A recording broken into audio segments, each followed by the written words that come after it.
If you do what is right, will you not be accepted? I think that maybe the Cain and Abel story is, again, what happens if somebody doesn't do their offerings correctly?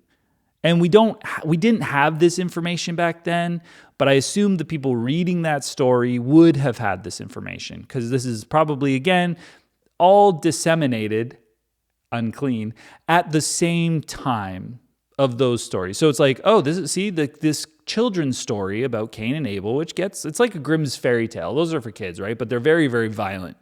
They're really quite gruesome and brutal, right? And that's similar to the Cain and Abel story. I don't know why I'm holding it like this, but they're like, oh, that's interesting. Notice I'm reading it the Hebrew way. But they're like, oh, this is really interesting. So when you do the sacrifice wrong, you end up killing your brother. They're like, that's right. So you're going to want to make sure that your animal's not blind, injured, maimed, or has a wart. Okay, Hezekiah? Hezekiah is my favorite, little Hebrew character in all these stories. I just like the name Hezekiah.